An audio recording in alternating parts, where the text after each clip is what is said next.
णमिदूर्वद्यमानं परमपाणं जिनन्ति शोधेन बोच्छामिरयनसारं सायार्णयारधम्मीणम्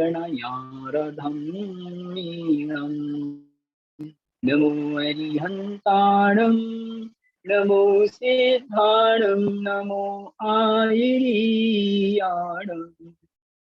नमो अध्यायाणं नमो लोये सर्वसाहुरम्। बोलिए देवादिदेव श्री शवदेव भगवान की जय। परम पूज्य आचार्य भगवान श्री कुंद कुंद स्वामी की जय। परम पूज्य आचार्य गुरुवर श्री विद्यासागर जी महाराज की जय। परम पूज्य मुनि श्रेष्ठ श्री सुधा सागर जी महाराज की जय।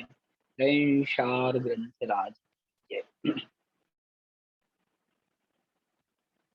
अपना सागार धर्मामृत ग्रंथ का स्वाध्याय विगत कक्षाओं में अपन ने 80 नंबर गाथा तक कर लिया है। पिछली गाथाओं में, प्रारंभिक गाथाओं में श्रावक के धर्म का उपदेश दिया गया और अब जो गाथाएं अपन पढ़ रहे हैं इनमें मुनि के धर्म का उपदेश दिया जा रहा है। आइए आज की कक्षा में गाथा नंबर 81 सभी को निकालेंगे। 81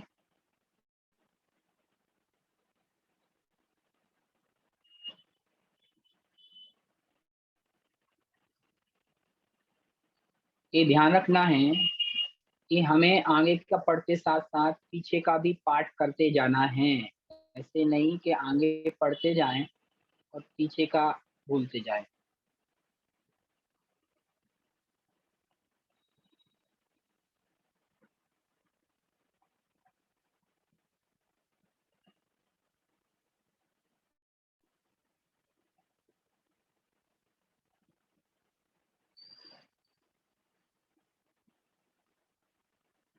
गाथा नंबर 81।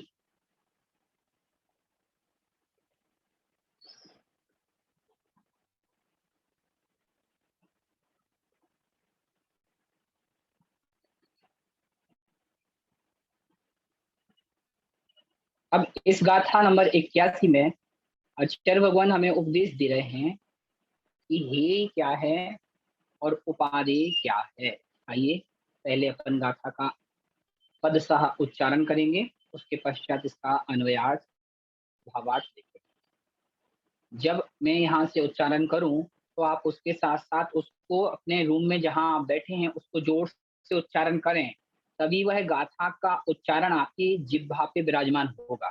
ठीक है, आइए।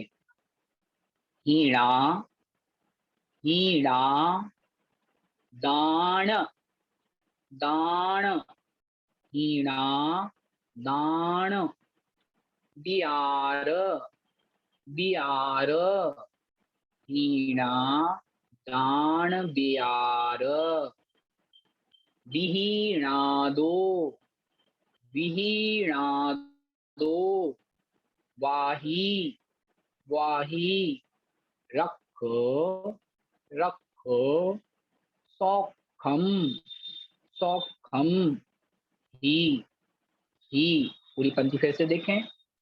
हीणा दान बिहार विहीणादो वाही रख सौखम ही। दूसरी पंक्ति। किम किम तजियम तजियम किम भजियम भजियम किम तजियम किम भजियम किम मोक्षम मोक्षम डिठ आधा टा और पूरा ठा दोनों को मिला के पढ़ना है। डिठ जीर्णोड, दो दा है यहाँ पे। एक दा आधा है, जो ऊपर दा है वह हलंत यानी आधा दा है, और जो नीचे वाला वो पूरा है। तो आधे वाले को पूर्व वाले पद के साथ पढ़े। जीर्णोद जीर्णोद दिठम दिठम टा को पहले पढ़ें, आर्यका को पहले पढ़ना है और ठा को अनुस्वार के साथ बाद में पढ़ें। जीर्णोद्दिठम, पूरी पंक्ति देखें। किम तजियम किम भजियम किम मोक्षम नाडिठ जीर्णोद्दिठम। पूरी गाथा बड़ी विनय के साथ हाथ जोड़ के। हीणा दान बियार विहीणादो बाहिरा खसौखं किम तजियम किम भजियम किम मोक्षम नाडिठ जीर्णोद्दिठम। फिर से पढ़े। हीणा दान बियार विहीणादो बाहिरखसौखं किम तजियम किम भजियम किम मोक्षम नाडिठ जीर्णोद्दिठम। आइए प्रत्येक पद का अन्वयार्थ से पहले अपन अर्थ देखेंगे, इसके बाद प्रत्येक पद का गाथार्थ से अर्थ देखेंगे। क्या कह रहे हैं अन्वयार्थ में? गाथा के अंत में पद लिखा है जीर्णोद्दिठम, अर्थात जिन यानी जिनेन्द्र, उद्दिठम जिनेन्द्र ने, उद्दिठम यानी कहा है।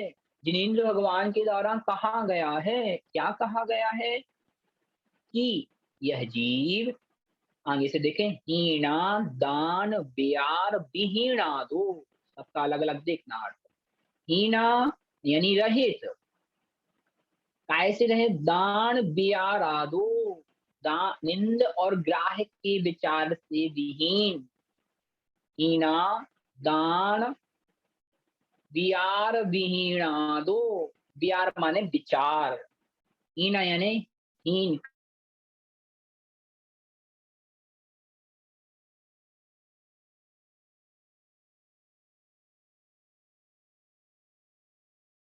कैसे देखो, हीना यानी हीन यानी रहित, कैसे रहित? दान बियार विहीणादो, दान के विचार से हीन रहित।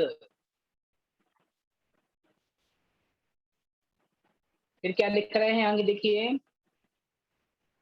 बही बही रख सौखम, बही यानी बाहिरंग का, बाहर का। रख यानी अख, मैंने आपको पूर्व गाथाओं में भी बताया था। रक्त, रक्त का रा चला जाएगा और आ बचेगा तो अख निकलेगा। अख अर्थात अक्ष, अक्ष माने इंद्रियां।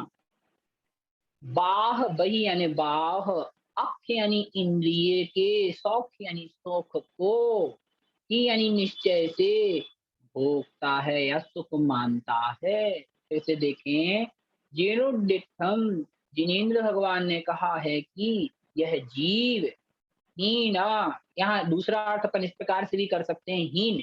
हीन माने कोई निंद पुरुष है या अपने आप में हीन है, जो कुल से हीन है, जाति से हीन है, निंद कुल में जन्म लिया हुआ है, तो यहाँ ऐसा भी अपन अर्थ कर सकते हैं। जीर्णोद्दिठम, जिनेन्द्र भगवान ने कहा है कि हीना यानी निंदनीय कोई। और क्या कहा? दान वियार विहीणा दो, जो दान के विचार से विहीन है, रहित है, या रहित होने से ही यानी निश्चय से। वही रख सौखम, वही यानी बाहर के, बहिरंग के इंद्रिय सुख को ही सुख मानता है। और फिर क्या कह रहे हैं? दूसरी पंक्ति के प्रथम पद पे पहुंचे हैं। किम तजियम किम भजियम, किम यानी क्या, तजियम यानी तजने योग्य है, किम भजियम क्या भजने योग्य है। भजने योग्य से मतलब क्या ग्रहण करने योग्य है, तजियम माने क्या त्यागने योग्य है, क्या हे है, क्या उपादेय है।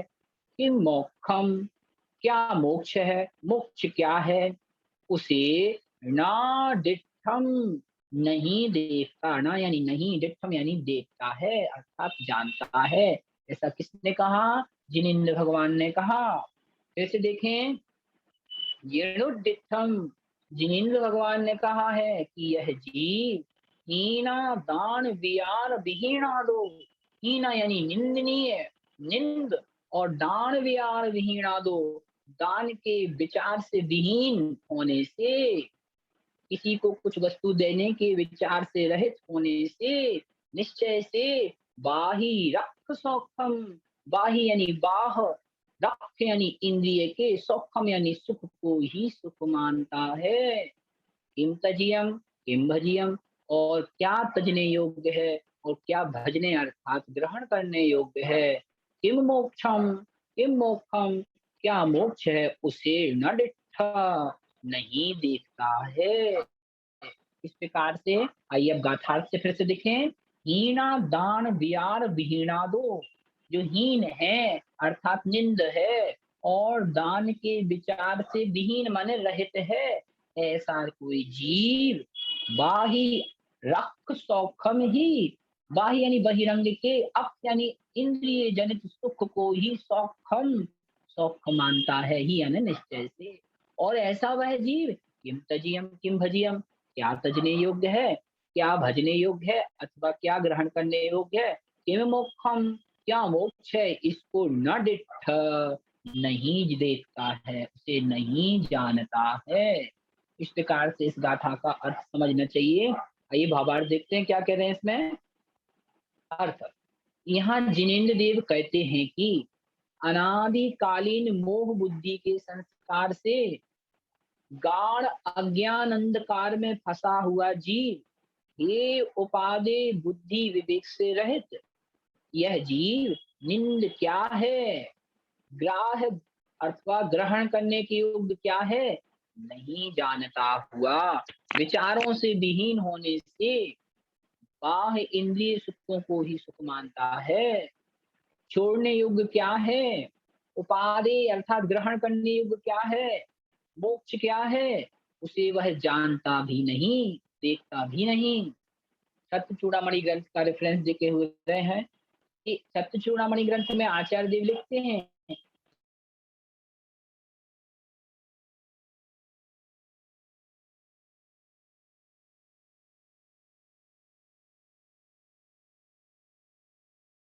ज्ञान आशाई मसवम भवे, उपादेय कर्तव्य अकर्तव्य का विवेक नहीं, तो शास्त्र में परिश्रम करना व्यर्थ है।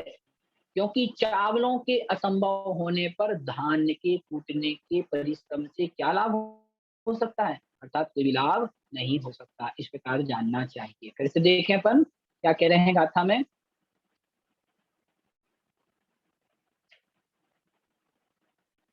हीना दान बियार विहीना दो, हीना यानी रहित, या हीन माने निंद, हीन व्यक्ति जो हीन है अर्थात निंद है, ऐसा जीव।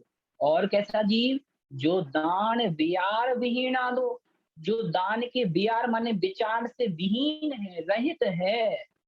यहाँ अन्वयार्थ में अलग अर्थ दे रखा है, लेकिन पद से अलग अर्थ निकल रहा है। दान यानी दान, बियार यानी विचार, चा का लोप करेंगे तो यह श्रुति होने से बियार बन जाएगा वो प्राकृत भाषा में।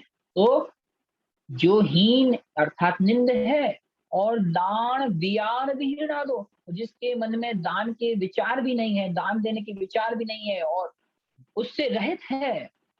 और कैसा है, बाह्य यानी बहिरंग की, अक्ष यानी इंद्रियों के, सौखम यानी सुख को ही जो सुख मानता है, ही माने निश्चय से।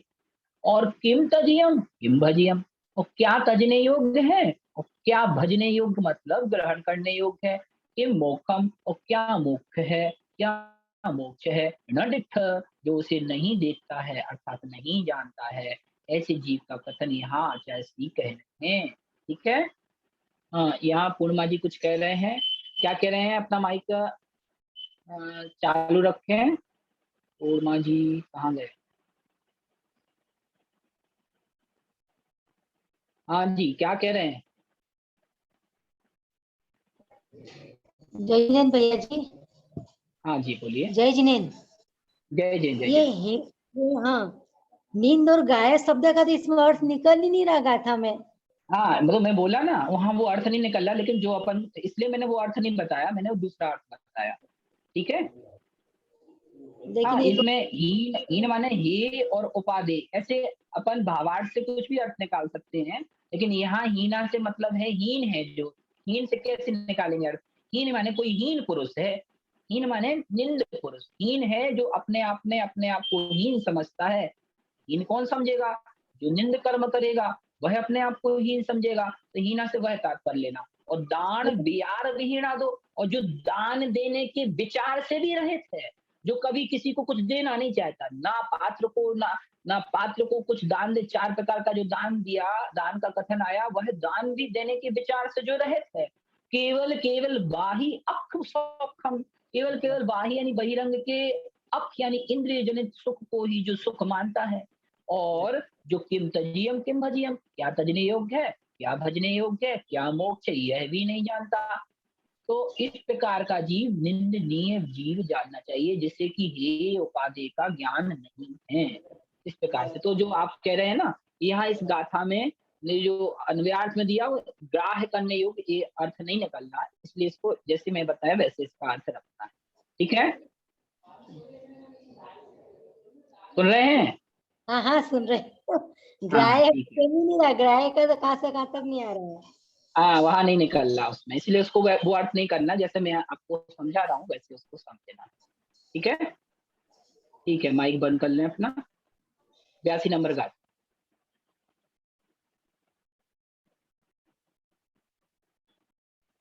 पहले उच्चारण।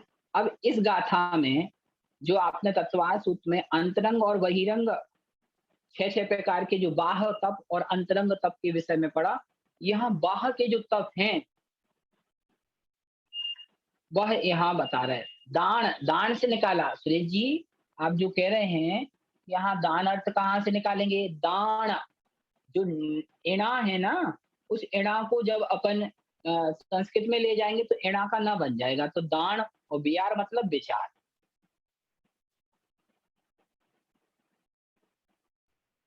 ठीक है, आइए 82 नंबर गाथा अपन देख रहे हैं।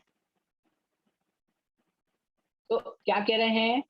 बाह तप जो है, 6 प्रकार के बहिरंग तप हैं, उनका क्या महात्म है, क्या महात्म है, यह इस गाथा में बता रहे हैं। क्या कह रहे हैं आइए देखते हैं। पहले उच्चारण करना है। काय, काय, किले, किले, शुभ वाश, शुभ वाश। अब एक साथ जोड़ के पढ़ें इसको। काय किले शुभ वाश, दुर्धर, यहाँ ध्यान रखना है, जो दा है, दा के नीचे धा धनुष का लिखा है, तो जो दा ऊपर वाला है वो आधा है, तो उसको दु के साथ पढ़ें, और जो धा है वो पूरा है, तो उसको रा के साथ पढ़ें। तो दुर, दुध, धर, इस प्रकार निकलेगा, दुधर। काय किले शुभ वाशा, दुधर, दुधर, तब, तब, यरण, यरण, कारणम, कारणम, जान, जान। पूरी पंक्ति फिर से देखें। काय किले शुभ वाशा, दुधर तव यरण कारणम जान। दूसरी पंक्ति। तम, तम, निय, निय, शुद्ध, यहाँ पे भी वैसे ही पहले जैसा उच्चारण करना है। सु और आधा दा, शुद्ध, और धा पूरा है, और आधा पा और पूरा पा, इनको अलग पढ़ना है। तो क्या बनेगा उच्चारण? शुद्ध धप, शुद्ध धप। अब एक साथ पढ़ेंगे तो क्या निकलेगा? शुद्ध धप। ठीक है, रुई, रुई, तम नीय शुद्ध रुई, परिपुण्यम, परिपुण्यम, चेदी, चेदी, कम, आधा माँ और पूरा माँ एक साथ पढ़ना है।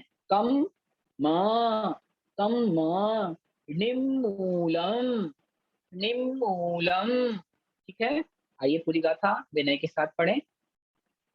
काय किले शुभ बाश, दुधर तब यरण कारणम जान, तमनीय शुद्ध परुई, परिपुण्यम चेदिकम निम्मूलम। फिर से देखें। काय किले सुवाश, दुर्धर तव यरण कारणं जान तमनीय शुद्ध करुई परिपूर्णम चेदिकम मणिम मूलम। आइए प्रत्येक पद का अपन अन्वयार्थ से अर्थ देखते हैं। सरल है गाथा।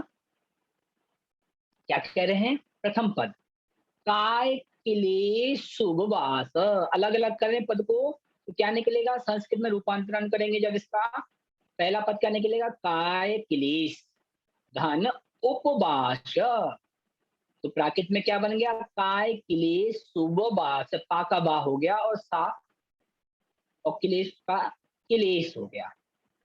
काय क्लेश बा उपवास, दो चीज हैं इसमें।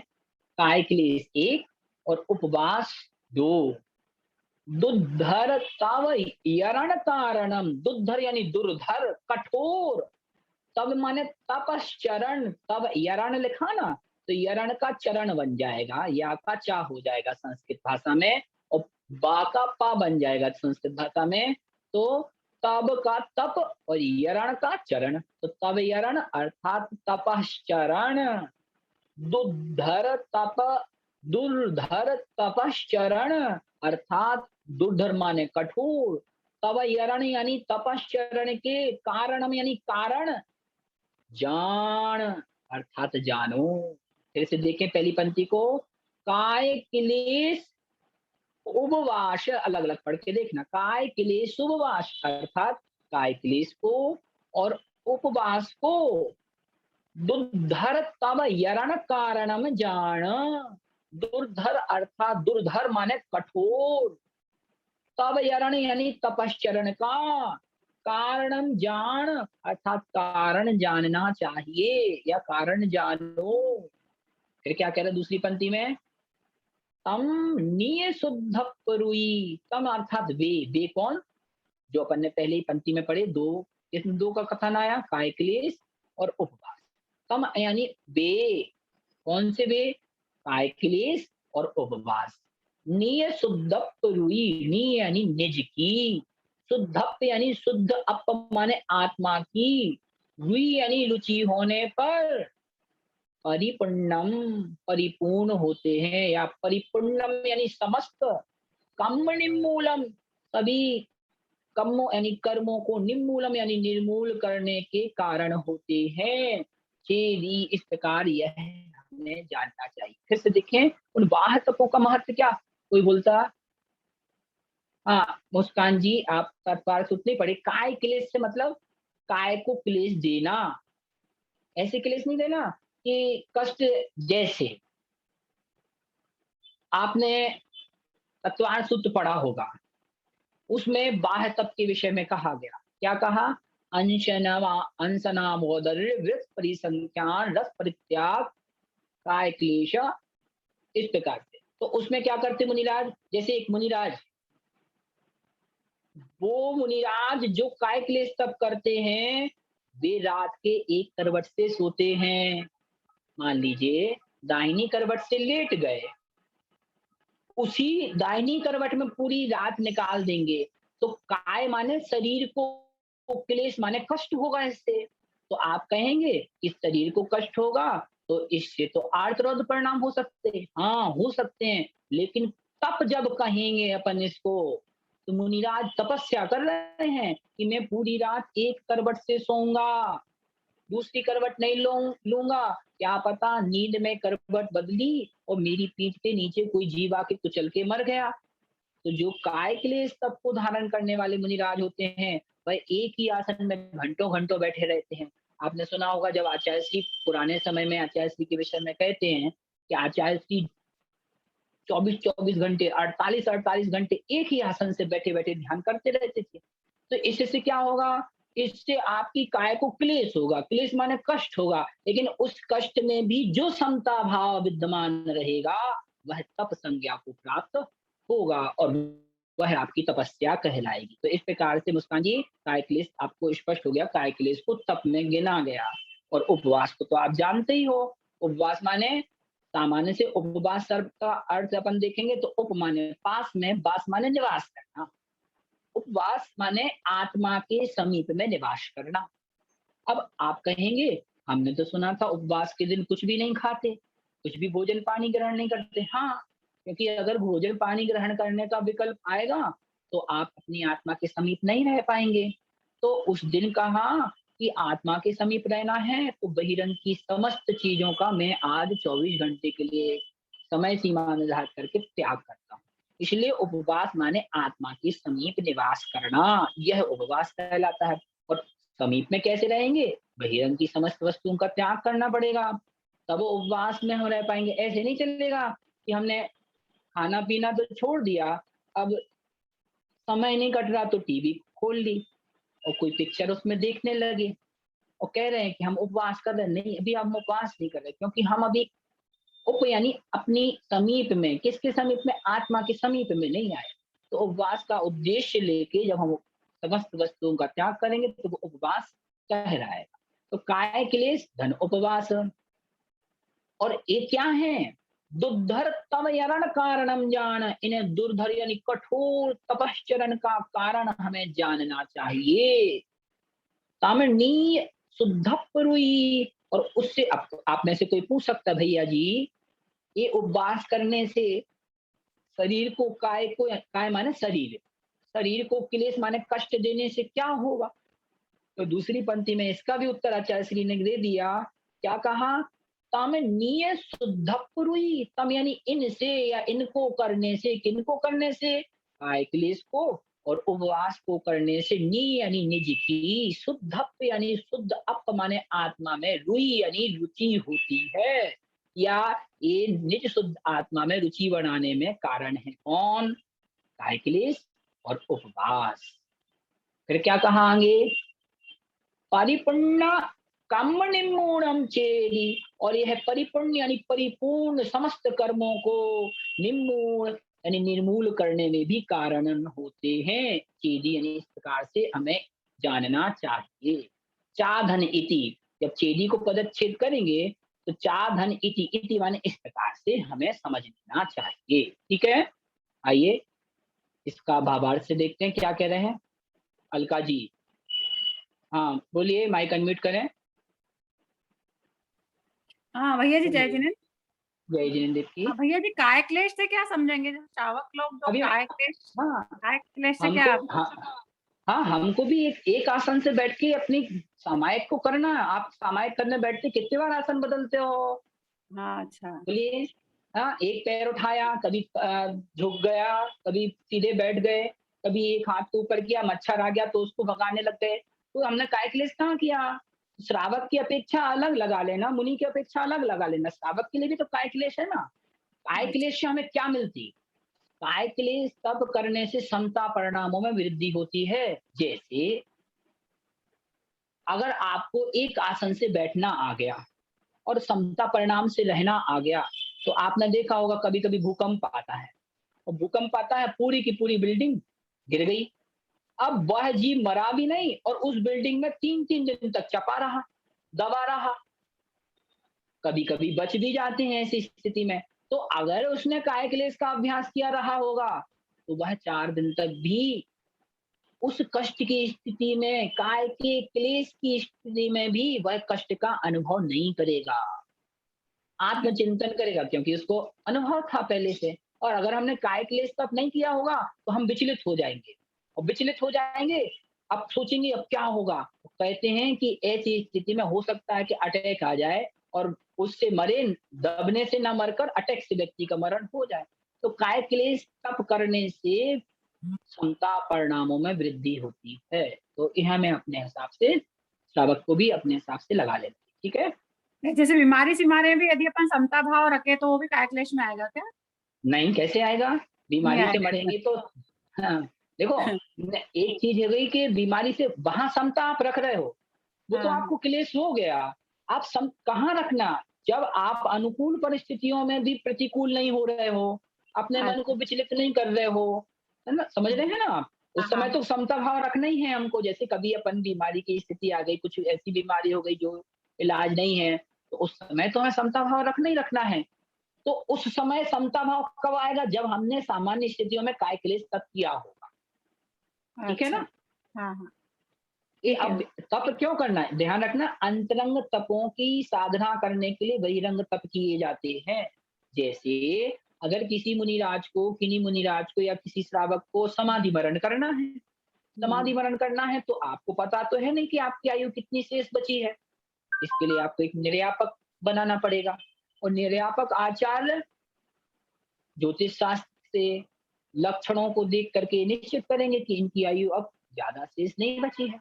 उस समय वह उनको सब पदार्थों का क्रमशः त्याग कराते जाएंगे। अगर जीव ने या अगर व्यक्ति ने कभी उपवास नहीं किया होगा तो वह कभी समाधि मरण कर सकता नहीं। एक समाधि कराने का, एक समाधि में सम्मिलित होने का सौभाग्य मुझे भी मिला। एक समाधि जो नागौर जिले में हो रही थी, वहां आलिका शायद बागमती माता जी थी हाँ, और हाँ, वहां पे, हाँ, तो वहां पे एक भैया जी थे, उनके पिताजी थे।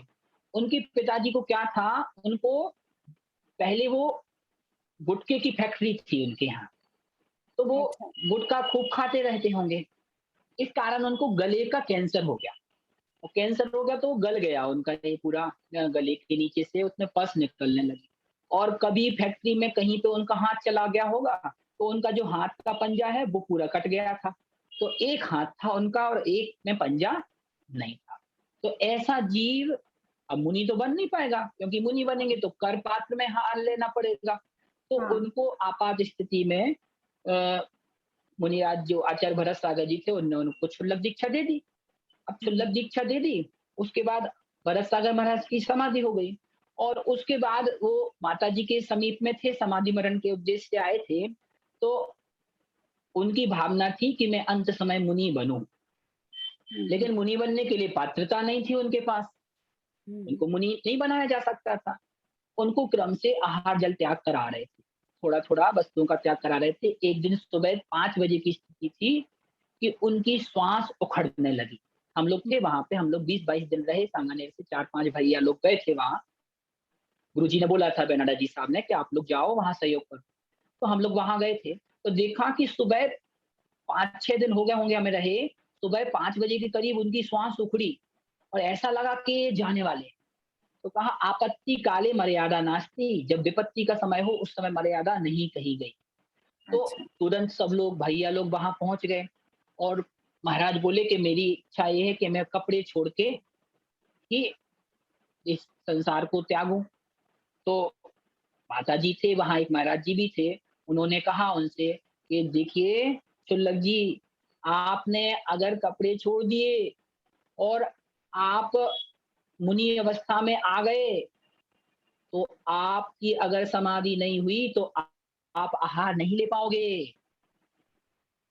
शुल्लक जी की दृढ़ता थी और लग भी रहा था कि शायद अभी इनका अंतिम क्षण चल रहा है और उनको वस्त्र त्याग करवा दिए गए और पिछी कमंडल भी उनको दे दिए गए। शुल्लक तो वो पहले से थे ही, श्रावक तो थे ही।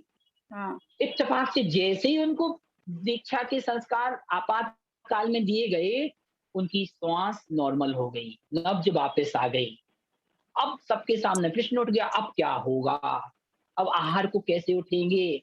तो उस स्थिति में उनने तो जैसे ही मुनि के व्रत स्वीकार किए, चारों प्रकार के आहारों का त्याग कर दिया था। अब उनकी परीक्षा की घड़ी थी। 1 दिन हो गया उपवास, 2 दिन हो गया उपवास, 3 दिन हो गया उपवास, यहाँ तक कि 10 दिन के उनके 10 या 11 दिन के उनके निर्जल उपवास हो गए थे, लेकिन वो आहार से नहीं उठे। तो उस समय उन्होंने वो समता परिणाम धारण किया। हो सकता था कि वह विचलित हो जाते, तो कहा कि जिस जीव ने पूर्व में उपवास के संस्कार बनाए होंगे, वही जब समाधि मरण का प्रसंग उपस्थित होगा, तभी वो समता परिणाम से रह सकता है। एक और इसमें दृष्टांत आता है कि कभी-कभी तो जीव विचलित हो जाता है। एक मुनिराज की इसी में एक कथा, वो दृष्टांत आता है। एक मुनिराज थे, जिनकी समाधि चल रही थी। तो समाधि चल रही थी, तो अचानक से वे मुनिराज बोले, जो छपक थे, जो छपक नहीं, जो समाधि पे लिए हुए थे, समाधि लिए हुए थे, वो बोले कि मुझे तो अपने गाँव के रसोइये की जलेबी खानी है। देखिए विचित्र बात, चारों प्रकार के आहार त्याग दिए थे और अचानक से उनके मन में आया विकल्प कि मुझे तो अपने गाँव के रसोइये की जलेबी खानी है। ये आचार्य विमल सागर महाराज के संकर दृष्टांत है। बोले जलेबी खानी है। अब निर्यापक का ये दायित्व रहता है, इसलिए कहा ना इस शिष्य को गुरु जान के बनाना, और गुरु को भी ऐसा होना चाहिए जो अपने शिष्य को हमेशा बचा के रखे। तो गुरु थे, वह जानते थे कि अब इसकी समाधि कुसमाधि हो जाएगी, तो क्या करें? जबरदस्ती कहेंगे कि नहीं तुमने समाधि व्रत लिया है, तुम उपवास, तुम जलेबी नहीं खा सकते, तो भी गड़बड़ हो जाएगी, भाव बिगड़ जाएंगे, हो सकता प्राणांत हो जाए। उस गांव के उस रसोइये को बुलाया गया, अदर कास्ट का रसोइया रहा होगा। विमल सागर महाराज जी उससे बोले, भैया तुम्हें इनके लिए जलेबी बनानी, मंदिर के आंगन में कढ़ाई लगाई गई, शुद्ध देसी घी की जलेबी बनाई गई। फिर उससे कह दिया कि तुम गांव में जिस नाम से इनको पुकारते थे तुम्हें उनसे उस नाम से ही बोलना है, मुनिराज नहीं बोलना।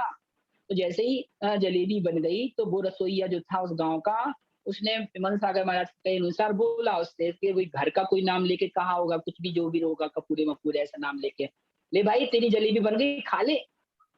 तो वो जो विचलित हो रहे थे मुनिराज, उनने बोला, अरे मैं मुनिराज हूँ, तुम मेरे से ऐसे बोलता है? तो महाराज जी विमल सागर जी तो उनको पहले बोल दिए थे कि तुम्हें क्या कहना, तो बोले मुनिराज होते तो तुम जलेबी न मांगते। इतना कहना था कि वो व्यक्ति फिर अपने में स्थित, अरे मैं जलेबी मांग रहा था, इससे वो तुरंत उनको आभास हो जाता है और वो फिर अपना प्रायश्चित गुरु से लेते हैं और उनकी बहुत शांति से समाधि हो जाती है। मेरा कहने का तात्पर्य है, यह दृष्टांत बताने से कि समाधि जीवन का लक्ष्य होता है, त्यागी का समाधि मरण।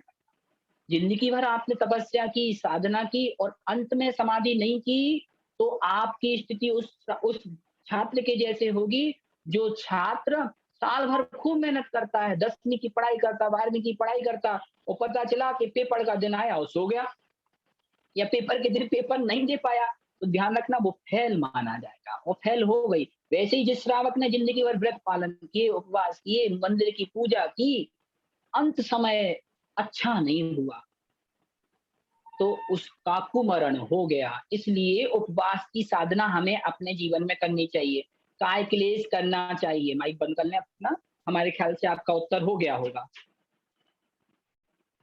ठीक है, तो एक काय क्लेश क्यों करना, ये समाधि मरण की साधना है।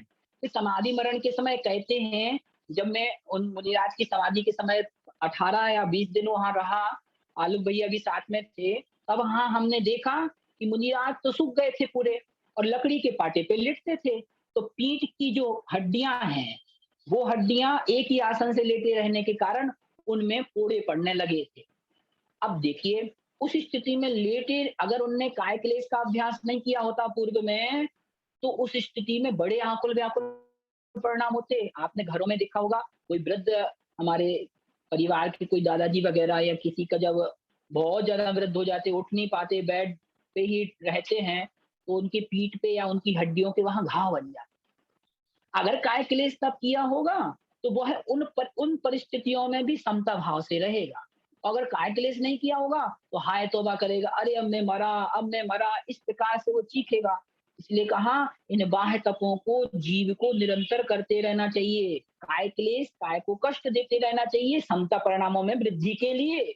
उपवास पूर्वक भी शरीर को कष्ट देते रहना चाहिए, नहीं, उपवास पूर्वक भी आत्मा की साधना करते रहना चाहिए। क्यों? कभी जब समाधि का प्रसंग आएगा और एक साथ चारों प्रकार के आहार छोड़ने का प्रसंग आएगा, तब हम सिंह वृत्ति के साथ उन आहार को त्याग सकेंगे। इसलिए ये काय क्लेश और उपवास कहे गए हैं। क्या कहा, ये अर्थ देख लें। तो काय क्लेश और उपवास कठोर तपस्या के कारण होते हैं, ऐसा जानो, और अपने शुद्ध आत्म तत्व की रुचि होने पर भी काय क्लेश, उपवास आदि समस्त कर्मों के क्षय के कारण होते हैं। इस प्रकार से जानना। आपने सुकमाल मुनिराज की कथा सुनी होगी। वे सुकमाल जिनके लिए चावल का दाना भी चुभता था, वैराग्य हुआ, सियानी उनको अपने बच्चों के साथ खाती रही। काय में क्लेश होता रहा, लेकिन वो तो काय क्लेश तब को धारण करने वाले मुनिराज थे, आत्म परिणामों में समता भाव रखे रहे और वह उससे विचलित नहीं हुए और आत्म कल्याण अपना कर गए। इसलिए हम और आपको भी प्रतिदिन इन बाह्य तपों को करते रहना चाहिए। ठीक है, क्यों? इससे ही हमें परमार्थ की प्राप्ति हो सकती है। यही इनका महात्मा है जो पिछली गाथा में बताया। आइए अगली भैया। ठीक है। मात्र बाह्यलिंग कर्म क्षय का हेतु नहीं। 83 नंबर गाथा में क्या कह रहे हैं? हमने आपको पिछली गाथाओं में भी बताया था कि बाहर से तो आपने कोई अ, लिंग धारण कर लिया। लिंग धारण मतलब चिन्ह धारण कर लिया। जैसे आप व्रती बन गए, जैसे आप क्षुल्लक जी बन गए, जैसे आप श्राविका बन गई, या जैसे आप मुनि के व्रत को धारण कर लिए, लेकिन अंतरंग में वैसे परिणाम नहीं है। तो कहाँ जीव के लिए उपदेश दिया, तुम्हारा वह बहिरंग लिंग किसी काम का नहीं। क्यों? जब तक द्रव्य लिंग के साथ भाव लिंग नहीं होगा, वह द्रव्य लिंग सिर्फ द्रव्य लिंग तक ही रहेगा, आपका कल्याण करने वाला नहीं होगा। इसी बात को इस गाथा में कह रहे हैं। आइए इसका अपन उच्चारण करें पहले। बहुत सुंदर सुंदर गाथाएं हैं। जिन्हें अपने जीवन में समाधि मरण करना हो, जिन्हें आर्य का मुनि के व्रत धारण करने की इच्छा हो, वो इन गाथाओं को बड़ी तल्लीनता के साथ समझे और आचरण में उतारे। आइए क्या कह रहे हैं। कमम कमम न न खवेई खवेई कमम न खवेई, जो पर ब्रह्म कमम न खवेई, जो पर ब्रह्म ण ण जानी जानी सम्मा सम्मा उम्मुको उम्मुको। पूरी पंक्ति देखें। कम्मम न खवीजो कम्मम न खवीजो पर ब्रह्मण जाने सम उम्मुको। दूसरी पंक्ति। अथ अथ आधा था और पूरा था।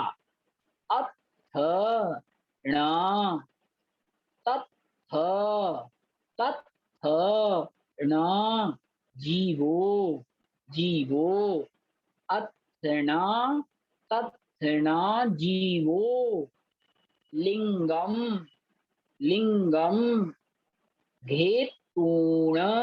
यहाँ दो ता हैं, एक आधा ता और एक पूरा ताव। ता में बड़े ऊ की मात्रा। तो क्या बनेगा? पहले आधे ता को घे के साथ पढ़ें। घेत फिर ऊण घेतूण लिंगम घेतूण किम करेई करेई। पूरी गाथा देखें हाथ जोड़कर। कम्मम न खवीजो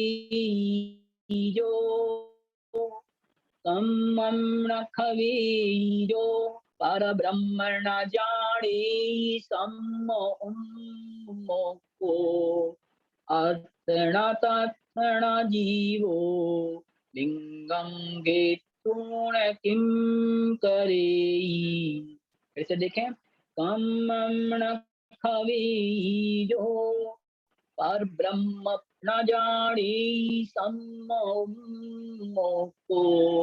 अथर्ण तथर्ण जीवो लिंगम घेतूण किम करेई। आइए प्रत्येक पद का अर्थ देखते हैं।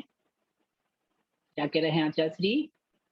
जो पहली पंक्ति के मध्य में क्या लिखा है? जो यानी जो जीव, जो व्यक्ति पर ब्रह्म यानी आत्मा परमात्मा को या पर ब्रह्म आत्मा को न जाने नहीं जानता। ध्यान रखना, हमारी आत्मा और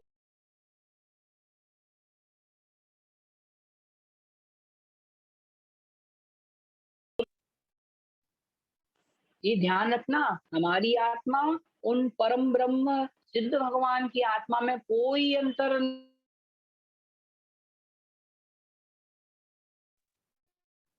फिर से ध्यान रखें, मेरी आत्मा में और उन पर ब्रह्म परमात्मा सिद्ध भगवान की आत्मा में कोई अंतर नहीं है। अंतर कहाँ है? मेरी आत्मा 8 कर्मों से सहित है और सिद्ध भगवान की आत्मा 8 कर्मों से रहित है। मेरी आत्मा 8 कर्मों से सहित रहेगी जब तक मैं उनका क्षय नहीं करूंगा, लेकिन सिद्ध भगवान की आत्मा कभी भी कर्म बंधन में जकड़ेगी नहीं। तो क्या कहा? जो जीव पर ब्रह्म न जान जो जीव पर ब्रह्म यानी उस परम ब्रह्म स्वरूप अपनी आत्मा को ना जाने, ना यानी नहीं, जाने यानी जानता है, जाने यानी जानता है। जो जीव पर ब्रह्म अर्थात पर ब्रह्म स्वरूप परमात्मा स्वरूप अपनी आत्मा को ना जाने, नहीं जानता है, वह जीव कैसा है? अपने ऊपर लगा लेना सब लोग। सम उन्मुख को, वह सम यानी सम्यक से, उन्मुख मतलब रहित जानना चाहिए, उस जीव के सम्यक नहीं है। और वह जीव कैसा है आगे देखते हैं, कम्मम न खवी, और वह जीव अपने कर्मों को न यानी नहीं, खवी यानी क्षय करता है, क्षय करता है, वह अपने कर्मों का कभी भी क्षय नहीं करता। फिर से देखें, पहली पंक्ति के मध्य से अर्थ करना है। जो यानी जो जीव पर ब्रह्म न जाने, पर ब्रह्म स्वरूप अपनी आत्मा को न यानी नहीं, जाने यानी जानता है, वह जीव कैसा है? सम उन्मुखो, वह सम यानी सम्यक से, उन्मुख माने रहित जानना चाहिए। और ऐसा वह जीव कम्मम ना खवे, अपने कर्मों का ना यानी नहीं, खवे यानी क्षय करता है, वह अपने कर्मों का कभी क्षय नहीं करता है। और फिर क्या कह रहे हैं अगली पंक्ति में, अत्थना तत्थना, और वह अत्थ यानी अत्र यानी यहाँ का, तत्थ माने वहां का, जब अर्थ को संस्कृत में बदलेंगे तो अर्थ माने अत्र, अत्र माने यहाँ, तत्थ माने तत्र, तत्र माने वहां। तो ऐसा जीव कैसा हो गया? न अर्थ न तत्थ न यहाँ का रहा, तत्थ माने न वहां का, न घर का न घाट का, वो बोलते ना कहावत, घर का न घाट का। अब वो आगे की कहावत आप आगे अपने आप लगा लेना। तो ऐसे जीव को क्या कहा? जिसने बहिरंग लिंग तो धारण कर लिया, मुनि तो बन गया, श्रावक के व्रतों को स्वीकार तो कर लिया, लेकिन जो जीव पर ब्रह्म आत्मा यानी परमात्मा स्वरूप अपनी आत्मा को न जाने, नहीं जानता है, वह जीव सम्मोह को सम्यक से रहित है। और वह जीव कम्मम न खवी, अपने कर्मों को कभी भी क्षय नहीं करेगा, नष्ट नहीं करेगा। ऐसा जीव की दशा कैसी हो गई? अत्थना तत्थना, ना को आगे लगा रहे, ना अत्थ न तत्र, ना तो वह अत्थ यानी यहाँ का, ना तथ्य माने वहां का। ऐसा वह जीव ना यहाँ का रहता है न वहां का रहता है। लिंगम घेतूण किम करी, लिंगम यानी लिंग मात्र को, बहिरंग भेष मात्र को, घेतूण यानी ग्रहण करके, किम करे, वह क्या करेगा या क्या करता है, यही बड़े आश्चर्य की बात हमें जाननी चाहिए। शरीर को, संसार को छोड़ दिया, माँ बाप को छोड़ दिया, ब्रह्मचारी बन के ब्रह्मचर्य आश्रम में रह रहा है, मुनि बन के जंगल में भ्रमण कर रहा है, लेकिन अपनी आत्मा को नहीं जाना, तो वह जीव कभी भी अपने कर्मों का क्षय नहीं करेगा। और ऐसा जीव न घर का न घाट का, अर्थात न अत्त यानी यहाँ का, यहाँ माने इस मुनि लिंग का, न तत्व न ही उस संसार का, कहीं का नहीं रहता है। और ऐसा जीव लिंगम गेतुण किम करेई, ऐसा जीव जो सम्यक से रहत है और अपने कर्मों को क्षय नहीं कर रहा है, ऐसा जीव लिंगम गेतुण मात्र बहिरंग लिंग को धारण करके, गेतुण यानी धारण करके, किम करेई क्या करेगा या क्या करता है, यही बड़ी आश्चर्य की बात हमें जाननी चाहिए। बहुत ही सुंदर गाथा है ये, आईएमपी जानो, सबको ये गाथा याद करनी है। कल हम ये 83 नंबर गाथा आपसे पूछेंगे, ठीक है?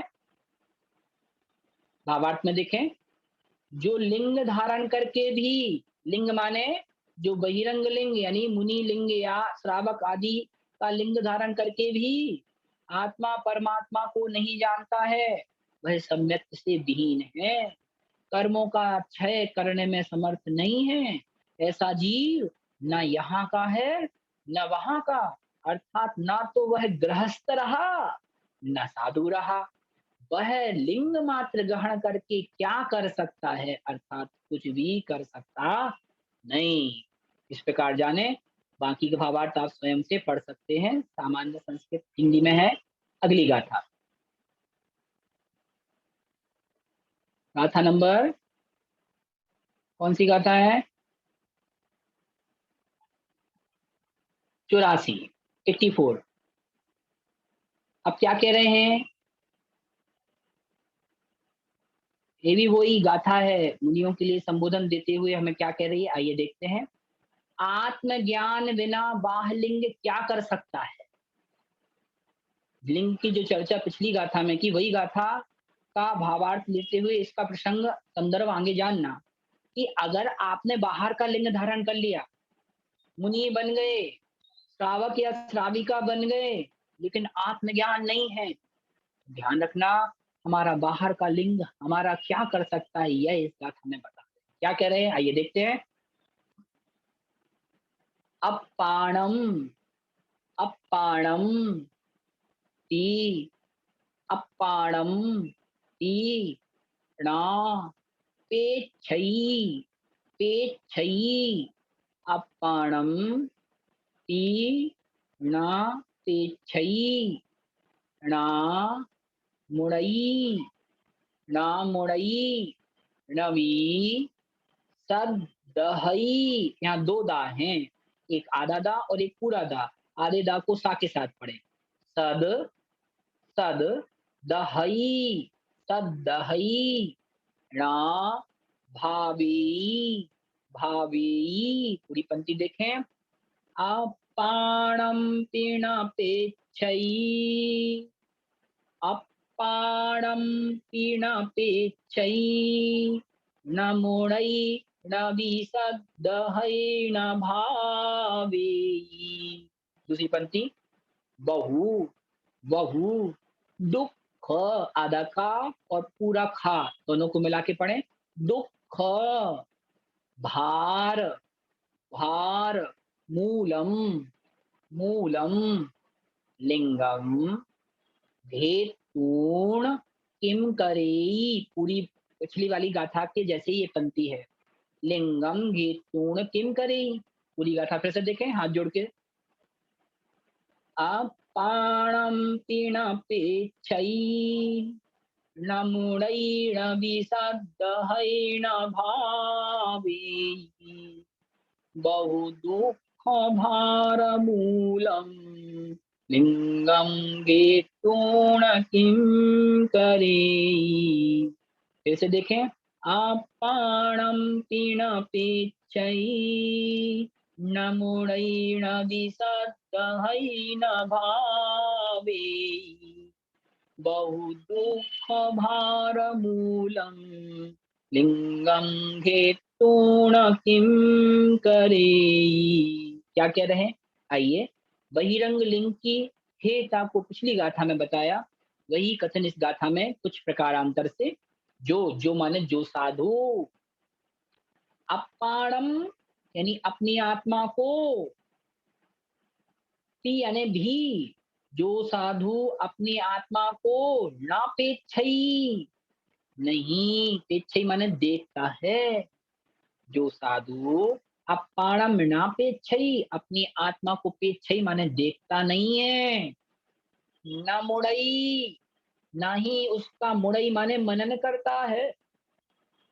नवी शब्द हई, नवी यानी ना ही, भी यानी ही, ना ही उससे श्रद्धई माने श्रद्धान रखता है, श्रद्धान करता है।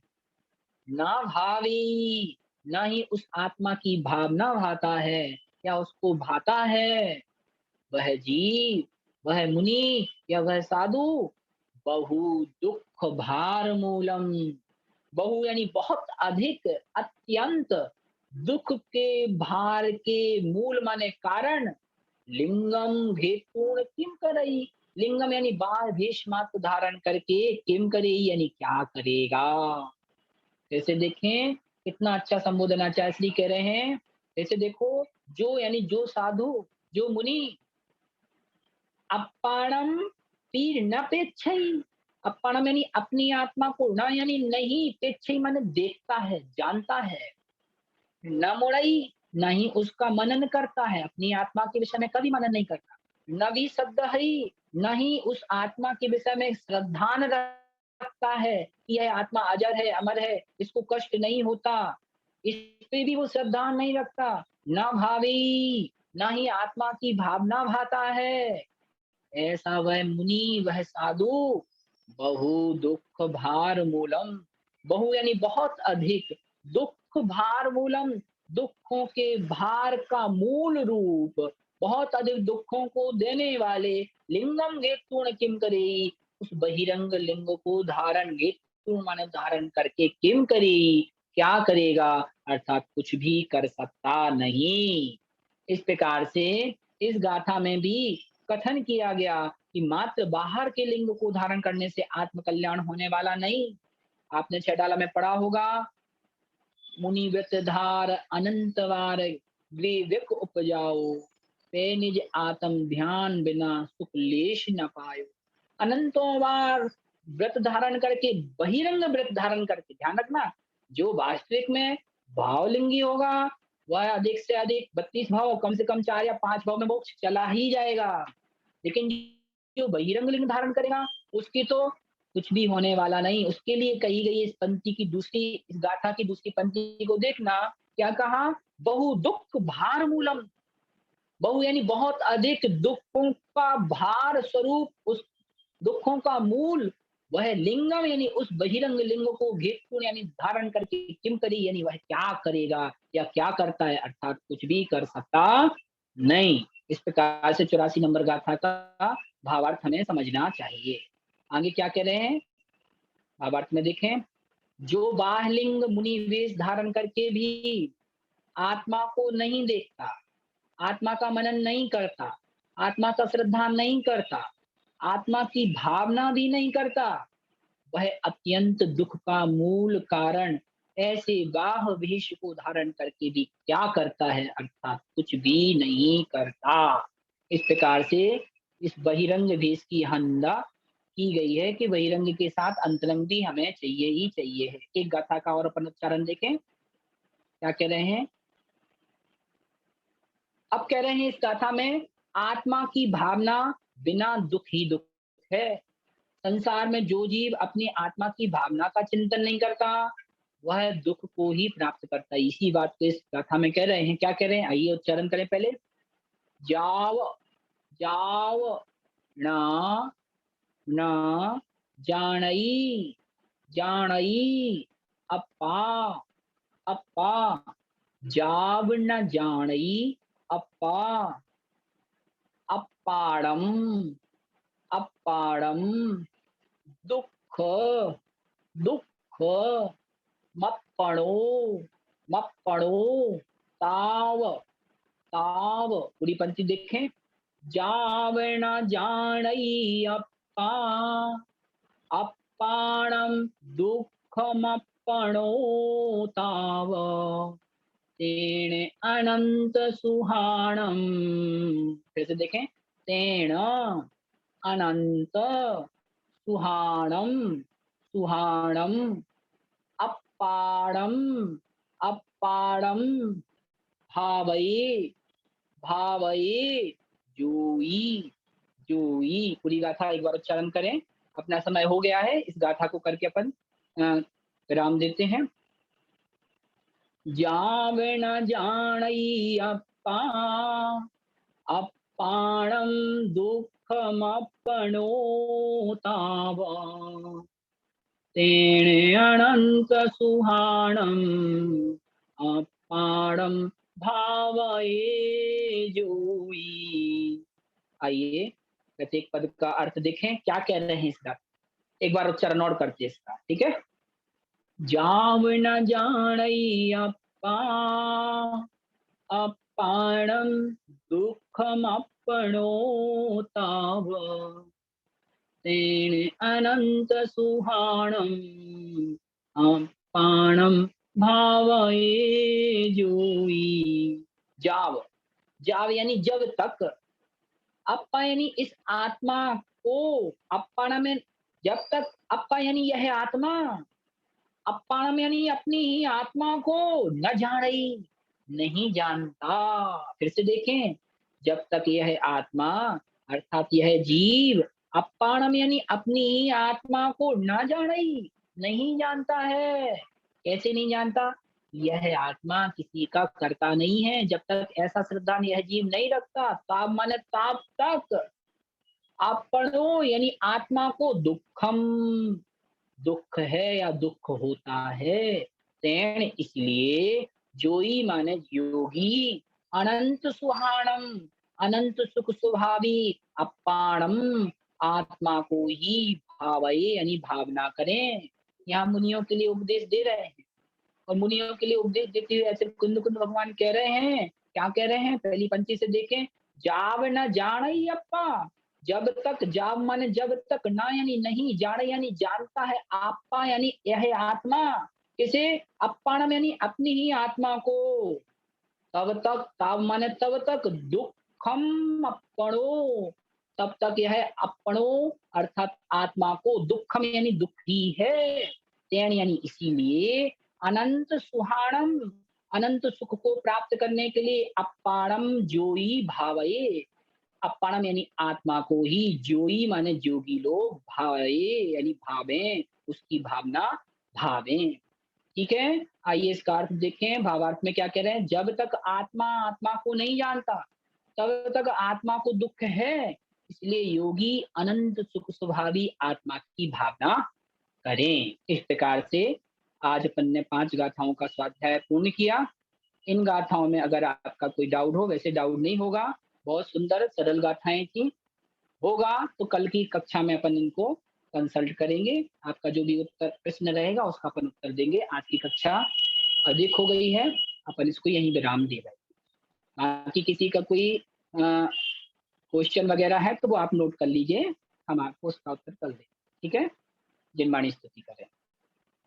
जावानी के ज्ञान से सूझे लोकालो, सोवाणी मस्तक नमो, सदा देतो हूँ धो।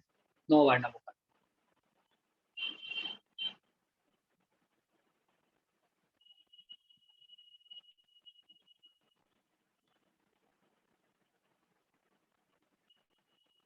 द्वादशांग जिनवाणी माता की जय। सभी के लिए जय जिनेन्द्र।